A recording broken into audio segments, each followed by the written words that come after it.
Hi, in today's episode, we have Tanya Agrawal. She's the founder of Blank Slate.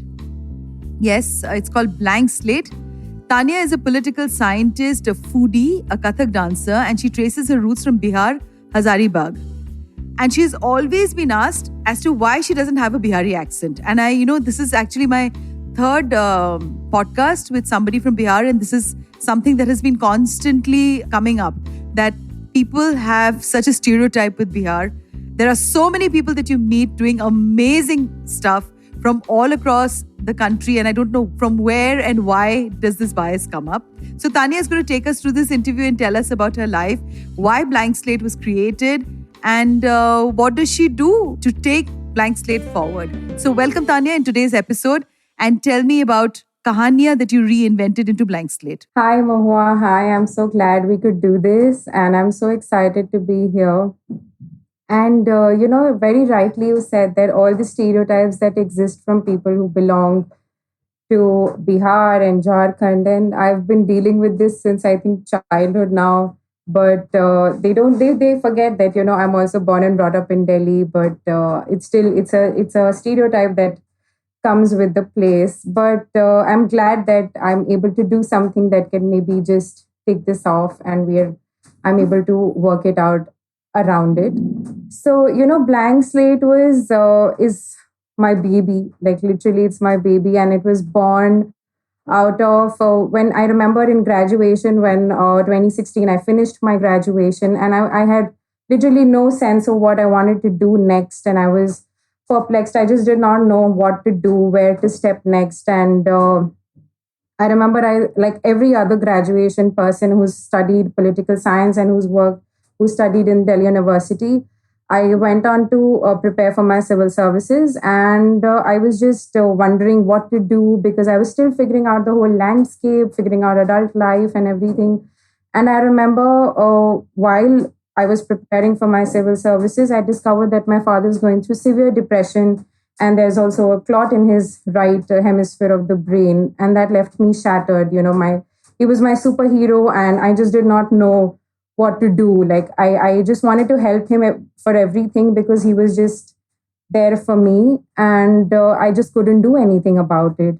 And everywhere I went, and all my relatives, the whole entourage of relatives and friends that we have, they kept on telling me that, maybe your father's overthinking, and it's just, it's another problem. He just needs to stop overthinking. He needs to stop doing this. He needs to eat better. He needs to do this. Every stereotype that we hear with depression, and I just kept on listening to that, and But it Tanya, just broke my heart. It's not just depression, actually. It's with a whole lot of diseases. You have the well-wishers. If you're going through a heartbreak, you're not allowed to express your heartbreak. If you're going through a hard time, you're not allowed to express that.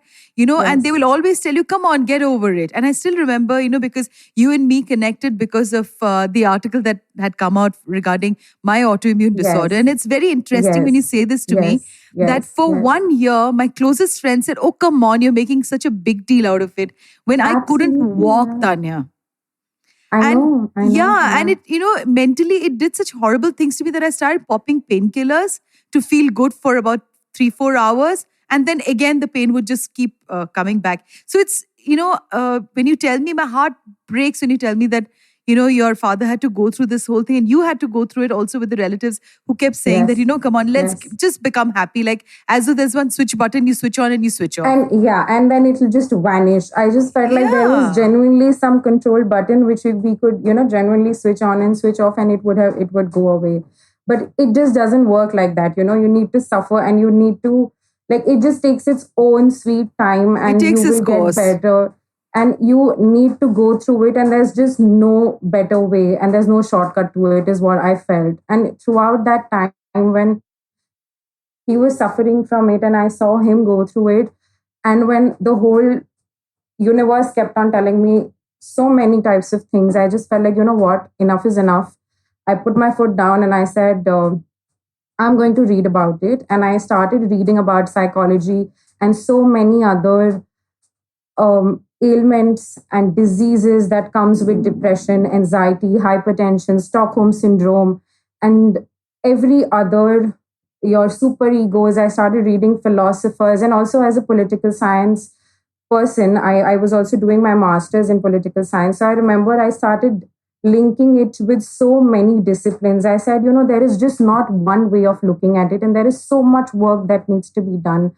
I started working at the intersection of political science, psychology, and policy and public relations. I just made sure that, there needs to be a concrete solution to this moving forward. And I remember I just started with a small Instagram page, and it was called Kahania first. And I wasn't even very active on it. I just felt like, maybe this is not the right way. And it's just like the whole millennial generation, which is on Instagram, and everybody's just like, you are a generation born out of Orkut and High Five and Facebook, and then you've come to Instagram. I just felt like maybe I'm also doing something like that, but I just felt like no, because I started meeting such amazing people. I just started connecting on so many levels to so many people. And then in 2017, I remember I reinvented it into Blank Slate because I was reading about it also. And so Blank Slate, the term means, it's a John Locke philosopher term, and he has gone on in his writings and emphasized that every time a child is born, he is born with so many prejudices and so many ideologies and beliefs at birth. And all humans are believed, and they have the ability that literally anything and everything, it comes from a certain things. It comes from education, it comes from your community, your gender identity, and the whole process and the stereotypes that we deal with as from a child to adult, and then all phases of life and ages. So I just felt like this is what it is, and I wanted to just make it like that, and I just went ahead with it. And I remember I started working in this field for over 3 years now, and I connected with such amazing talents. I met with so many people who were going through the same set of things, and they came up to me and they told me, we are also suffering, but we don't know where to start, and don't tell this to anyone. And it broke my heart every time I met someone like that. And I just felt like, they shouldn't have, they just should not go through what I have gone through. It's so interesting when you say this, Tanya, because, of late, because of my podcasting and my writing, I've been talking to so many people all across India. And I think it's mainly here that the whole ostracism of not being able to talk about your illness, not being able to talk about a failed relationship, a failed marriage, a divorce, your child probably, you're not being able to manage your child. They cannot come and talk in a healthy environment and without the fear of judgment. But Tanya, I'm also an optimist because I've met such amazing people, because I think that if there are 10 fingers, there would be two that would be very, very judgmental, but the rest of them would also be the sorts who's going to open their arms. And to me, I think somewhere, Tanya, I have been very open in talking about my challenges that I've faced in my life, and I've found that people lose that fear when they talk to you, when you open up and talk to them, and you are vulnerable. Because the minute you're vulnerable, the other person senses that, what, he or she can also be vulnerable and talk to you. And I think that itself is a power that, we all need to start nurturing within ourselves, because it is okay to be vulnerable. It is okay to say that I flunked an exam. It's okay to say that my marriage broke. It's okay to say that I don't know, I do binge eating. It's okay to say that I do wake up in the morning sometimes not being able to get out from my bed. And yeah, so that's why, I think I completely understand when you say that, it was so difficult because everybody's so worried as to what people will talk about them, what people will think with them. And even it's so terrible that, your own close friends, if you have a bunch of 5 friends, out of that, there would be 1 or 2 who turn around and say, oh, I mean, come on, get over it. Yeah, yeah. It happens so many times, but Yeah. I just feel the narrative is for sure changing, with my generation and with the social media. Definitely, there is a whole narrative and so many Oh, it's things, and amazing.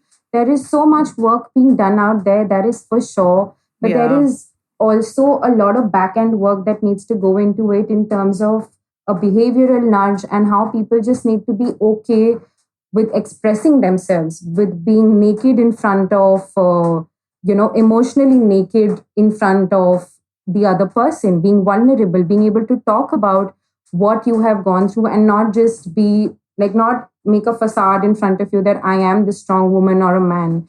So I just feel like that needs to change. And yes, the narrative is definitely changing. I meet so many teenagers, my friends, my colleagues, and all the people I met through social media, and the projects that I've been working on after I started working on Blank Slate. I think that is definitely working, and people are also understanding that kind of intervention. But it's a long, long way to go ahead, and that I can see. But I'm at least happy that we've started acknowledging this, and we're not in that whole space and that whole box, and we're still not that caged. We're at least open to change, and I think that is going to be better, at least for coming generations and coming uh, ages. I think it's just going to be better going forward, that's for sure. Yeah, so basically, with the future of Blank Slate, I'm sure you're hoping that there would be more people who would come in and write. Is it a platform where only you write, or there are a whole lot of other people also who contribute there?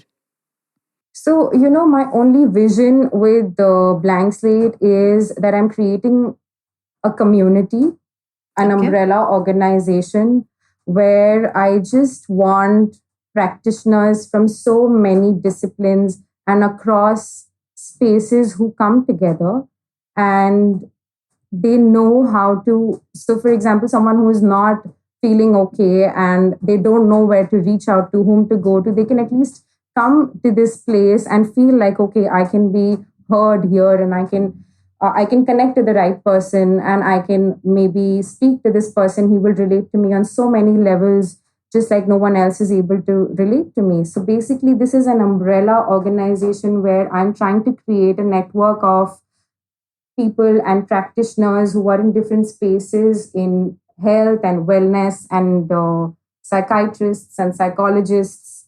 Then there are people, script writers, dancers, and poets, storytellers, like a community and organization of people who are doing such amazing work across creative spaces, so they can come, reach out to the required and the necessary person at the right time, because I feel that is what needs to be done. We all know that there is a certain kind of problem, but we don't know where to go and how to navigate in this whole sea of and the chaos of life. So I think that is what I plan to do, and that's my vision with Blank State. I'm still working on it, and it's still a lot of work there. But yeah, I think it's one step at a time. So I'm working on that. But Tanya, that's going to be an uphill task because, as a writer, I suffer with feelings of invalidity like once or twice a week. Yeah. And most people around me, they just think that this is just not a job at all, because being in the humanities, right in the beginning, you're just signed off. Inka kya hoga aage jaake. So I think jobs that are not, at least in India, I don't know how it is elsewhere. I think India is also changing. I mean, I shouldn't be saying this, but if you're Yeah. not a doctor, an engineer, or a chartered accountant, or you're not done, Lawyer. something that a value, and value means monetary value. There is no other value that people attach. And so also, you'll find people who turn around and say, oh, I'm very busy. And that means that they're very productive. So our whole sense of productivity with value is based on how busy and how much is your bank balance and the rest of it. Yeah, sure. I mean, because in the field of arts, it is very difficult. It is also a space where I think so many people, made me write for free in the initial stage. Tanya, my heart used to bleed. Initially, I did it for a while. And then after that, you're making me write for your brand. Why wouldn't you want to offer me a remuneration? Yes, they're not remunerating you because they feel it's less of a job, and it's less of a job, and you start questioning yourself. I used to start questioning my own value in my own eyes, because here I was meeting people who are telling you, oh, how wonderfully they've bagged this deal and that deal, and here I was, where I was getting writing assignments, and I was really happy that I was getting the writing assignments, but nobody was wanting to ask me that at the outset, that what would be the fee, how are we going to take this forward in a financial exchange. And so yeah, it's really, really difficult. But also coming back to the conversation that you and me actually began with, that we were talking about. I think today's generation, I belong, to a much older generation where, for us, it was taken for granted that there is a certain age in which you got to do everything. And now, for the first time, I'm breaking that. In my 40s, late 40s, I started writing, and I've started, rebooted my career. Okay. But, and I think till about a month back, I was still I was still grappling with, oh my God, it's so late. And, oh my God, I don't know how I'm going to go ahead. But then actually, when I think about it, now at this age, when I've seen life, I've had a family, I've managed people, I've put my, things aside. I think I'm more empathetic. I'm much more stronger as a person. I'm less, less aggressive also when I was younger. But the whole idea about getting a job at a certain age, being successful at a certain age, getting married at a certain age, having children at a certain age. For women, we are all the time, even for men, but for women, the dagger is all the time hanging on our head. Like, if you are 25 and 26 and you've not had a suitor, around you, oh my God, there must be something really, really terribly bad about you. And that is the narrative so many girls face.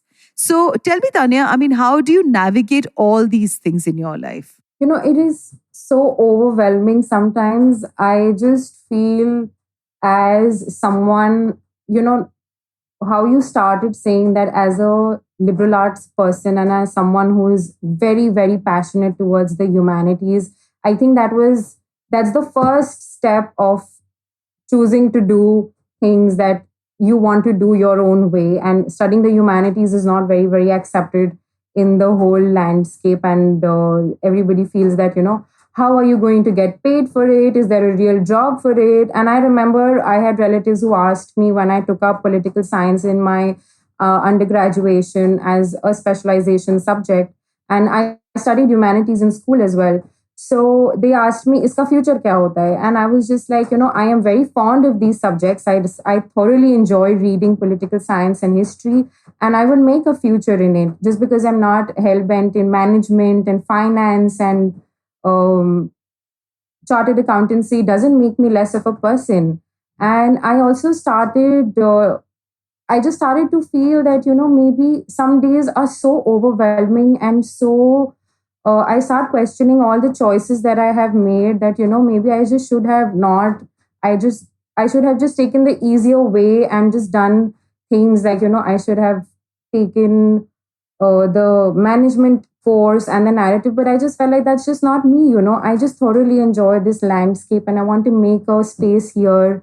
And I remember after I finished my post graduation and when I was still researching on Blank Slate, I got a position with one of the most male dominated spaces in the country, which is election campaigning. And I was working with, how election campaigning in India can be. It's the most male dominated space to work in. And I was working in one of the most difficult states of the country, Where which is were you Maharashtra. working? Wow. Okay. I Tell was me a working little in about that. Maharashtra and I was stationed in the Ahmednagar Shirdi constituency for over 2.5 months. And it was so challenging, I cannot tell you. There is a specific notion that I was the only female in a whole wave and a whole sea of men in every rally and every campaign I went to. And it was so overwhelming. Every morning I used to wake up and I was like, oh God, I'm just going to be all alone. I felt so lonely. I felt, even if I'm doing the right thing and even if I'm performing well, because there are so many things that the men only used to ogle at me as if I'm some object.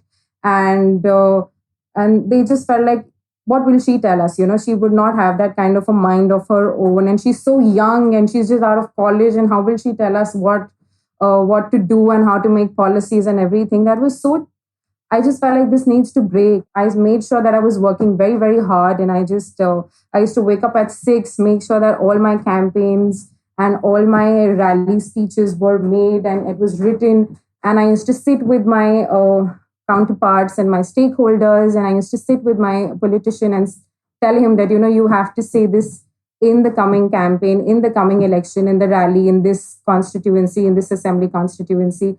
And I was so thrilled when the constituency won. And I was just like, maybe this is it. And it was just so, it was a little sense of achievement in this whole magnanimous sea of uncertainty and challenges.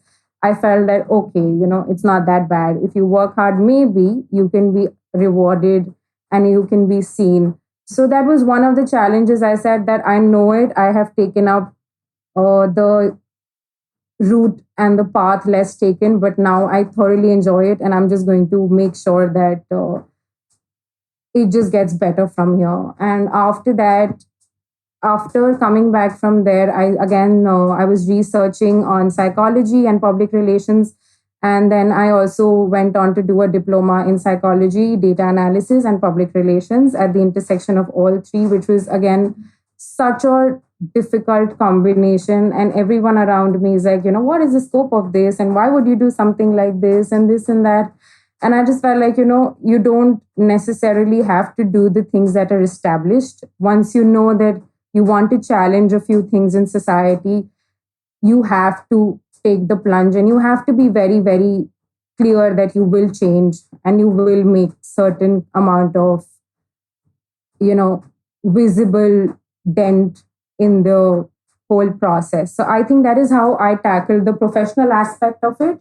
And when I moved to my personal life, I just feel, as a woman and as someone who is just 26, I have literally had so many of these thoughts, and there are so many overwhelming nights where I feel I'm at such a very, very marriageable age. There is nothing called a marriageable age, Tanya.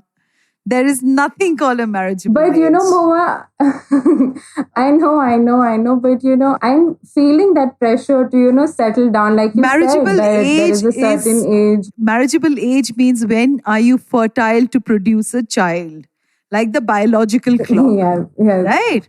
So eventually you are going to get married just so that you become a mother. And considering the population is so high, I honestly think that people should just get married if they want to live together for the sake of love and for the sake of, probably just being in each other's face every day till they get tired of each other. And I really think, Tanya, with so much that you've done, you must not ever get daunted with this. And this, I know it's going to be very challenging for you. And obviously, Yes, because your it is. parents also must be getting pressured with, with all the relatives breathing down your neck and saying these things to you. Yeah. So, what about your friends? I mean, do you have the support there, or do you really feel that it bothers you about, this whole thing that you said about marriageable age? Okay. It's I've also grown up with it, so I kind of relate to it. I know exactly what you're saying, and the stress in your head because you probably think that you're not good enough if you've not been able to get the right man who's going to give you a tick mark so that you can make his home. And it is such a patriarchal setup, my darling Tanya. It is, but I think the only good thing that happens here is that I have extremely supportive like my cheerleaders, my friends are extremely supportive, and even when they are, they just feel like it's okay. You're doing so many things, and you want to figure out these things for yourself first, which is so necessary to do. And even if you near 30 or 35, it's okay, because you just need to be confident before you enter the institution of marriage. And it's just not getting married for the sake of it because you've reached a certain age. Because I feel the pressure because, I am in that bracket, and I have a whole entourage of people telling me so many, many stories that you need to do this by a certain age, you need to settle down, have children by a certain age, then you're I've also heard that if you don't get married by this time, it's going to be so difficult for you as a woman to adjust in a new family because you'll be opinionated. And I've had boys who telling me this, like my friends, because you're going to get wiser. Yes, they're telling not me opinionated. You're going to get wiser. Yes. That's all. So you see, it's the change of the language, Tanya. The guy who's going to say opinionated means you're going to get wiser. You will turn around and say no to things. And that's not Absolutely. something that a boy and his family wants. Of course, they want to catch you young when you're absolutely naive. Naive. Yeah, yes. And I can be manipulated into so many things. Absolutely. We've all been manipulated. All of us who got married in our 20s, early 20s, mid 20s, we were all manipulated to believe that, the entire shoulder, Ghar ki Lakshmi, and, your child by a certain age, and, you are the Yes. one. I was always accountable in spite of having a career, Tanya, that the dishes and the house had to look clean. My son's grades had to be Yeah. okay. And it was always, the onus was always on me. And it is so sad that it's taken me so many years today for me because, and I really am grateful for the digital world, for internet, because there's so many people all across the world today who are coming up and sharing their stories unhindered, on the platforms that I'm on. Yeah. Yeah. Yeah. And please, do not let anybody bully you. And like you yourself said, that it's an institution. Do you really want to live in an institution? Is the question that we need to ask ourselves. Honestly, the work that you are doing, Tanya, and the kind of work that you've experienced, you would not be able to do it because there's so many people, they lose their careers because of motherhood, because of pregnancy, because you may have complications also with pregnancy. And today, a lot of young girls are actually opting out of, this whole pedestal that we put mothers on.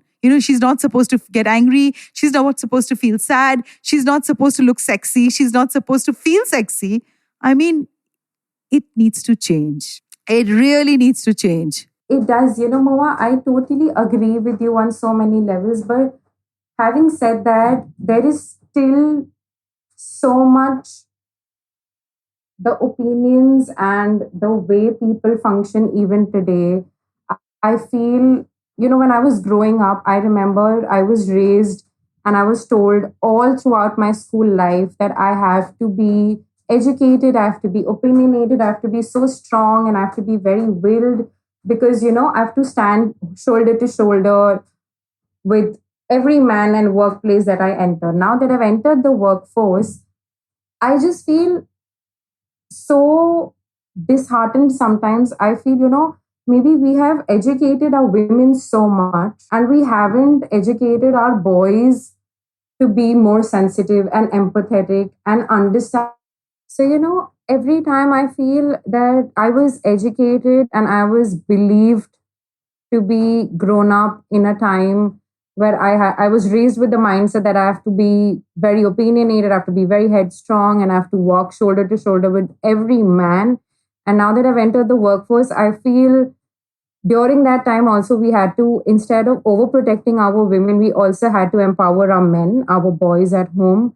Because when you have working mothers and working wives and working sisters, it is so necessary for the man to lend a helping hand in the household chores. Those are life skills, and they need to understand that it's not just the woman's duty to make ensure that the house has to be spick and spam. It will not make him any less of anything if he comes up and fills the two refrigerator bottles, or like helps in cleaning up after the dishes. It's just so necessary. Every time I see women who come back from work, they will drop their bag and they'll like instantly they will rush to the kitchen, and whereas the man will sit down, keep his bag, and he'll be like, I'm so tired for the day, it was such a heavy work day, and then he'll go back to his room and then he'll Netflix and then he'll chill. It's just that kind of narrative and that kind of change needs to be there in every single house where there are working women, because otherwise I feel it's going to be so difficult for working women and ambitious women like me to come out. And there in I was in an all girls institution for 15 years of my life, Mohua. I've met such in college and in school, I met such powerful women and teachers and professors and my friends and even classmates, batchmates who we've sat down and we've discussed these things at length. You know how only girls institutions can be. Absolutely. So did I. I studied in an all girls school. Yes, so there is so much of sisterhood there, and there is so much of these aspirations and these things that we all share. And I just feel like when I see all these girls getting into this whole trap of marriage and having children, I just feel sometimes I question, there are two things that happen to me. Some days I question, why do I only have to be this ambitious and, I can just not be this, I don't have to be this tough on myself and I can just leave all this and um, be I happily so married. wish too, I'd be Tanya. happily married. That is one. And the second is, I wish, why are these girls doing this to themselves? You don't have to listen to that man and your father and your father in law and your husband and your brother and brother in law and that whole institution.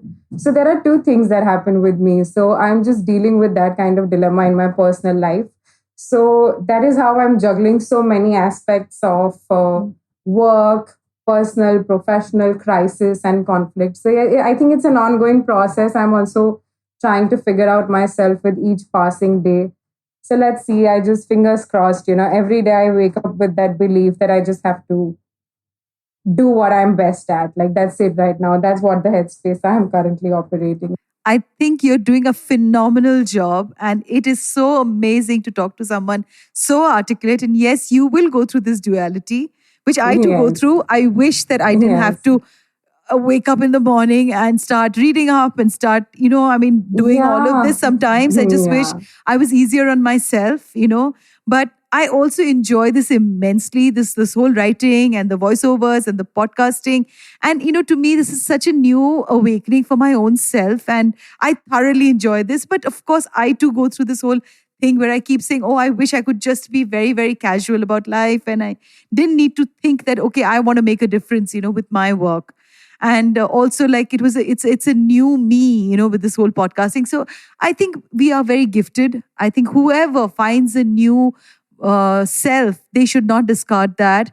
And you should continue, even however foolish that thought may be, whether it's like, doing a crochet, whether it's knitting something, whether it's I painting. know. Yeah, whether it is, teaching some Anganwadi is in a school or teaching some children somewhere, doing something in which your soul is happy, you are a healthier and a happier human being, honestly.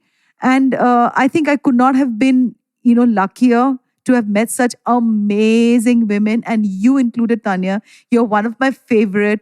You actually Thank came, you. yes, you came to me in the beginning when I just started writing, and I was so hesitant Yes, I those days. remember. I remember. Yeah. Yeah. And, it's been amazing that we've been in touch. And today you are on my podcast. I couldn't have been more honored to have you, Tanya. And I look forward to meeting up with you in person in Delhi. And thank Yes. you Yes. for being I on am this. also so. The honor is all mine. I think the article also that we did for your feature on She the People was also so. I was so happy to get it. I just feel like there are so many stories that need to be heard and people need to know about it because I know what the pressure of being underconfident and shy and indecisive can be. I've been that I have been that Also, kind of a teenager exactly. and that kind of a person as a child and as a teenager. So I just feel no one should go through this, and anyone who comes to this platform and who comes to me, I can just help them with whatever little capacity I can. That's my only desire and wish with every step that I take. So that's what I only wish to do with the whole duality and the whole, I think, decision fatigue and every issue that I go through on a daily basis. I think I will learn to deal with it, but I'm sure like, It's so much fun to not learn how to deal with it, also. yes, to unlearn also. To Sometimes it's unlearn, very yes. important to unlearn. Yeah, That's one yeah. of the major underlying objectives. I do want to wake up on some days and I, want to be stressed out. Oh man, I've missed out a deadline. I haven't written. There's a stress, but Yes, there's so much fun in all yes, of that. I wouldn't want it to yes, be so yes, boring and predictive, every day. That हाँ, yes. आज मुझे दाल बनाना है, कल मुझे आलू बनानी है, परसों मुझे सब्जी बनाना हाँ. है. मुझे उससे भी वो भी चाहिए और मुझे मेरी बाकी चीजें भी चाहिए. And So true, so true. Like some days I want that routine, and some days I just want uncertainty. Some days I want to be so productive, and some days I just want to that's sleep. I get That it. is how I operate. Same here. Some days I wake up like there's a shot in my arm, and there are some days, oh my God, I wish I didn't have to get up today. I wish I would just lie down, listen to Lie music, and do down. nothing. So Yeah, yeah, yeah, so yeah. you're not the only one, Tanya, but it's amazing. I I'm hope so there are glad. Yes. more Tanyas like you, and I'm wishing Blank Oh Slate wow. all the best. And Thank you so much. and I look forward. And please tell us your Instagram handle. If people were to find you, where can they find you, Tanya? I will. Instagram handle is T_Tabularasa, TABULARESA, which is Latin for blank slate. And that is what my Instagram page is. I will also, the link and everything will be provided. So that is where you can find me. And I think I'm more than happy to do whatever little ways and whatever little capacity I can. Thank you so much for having me, Mohua. It was so good. I just really wish to meet you in person very, very, very soon. Absolutely. I look forward to that. To you, our dearest listeners, you can find us on your favorite streaming services. Find us on Spotify, Amazon Music, Apple Podcast, and of course, all other major streaming services. With loads of love, we are Moody Mo Awaaz Podcast, where Hatke is hot.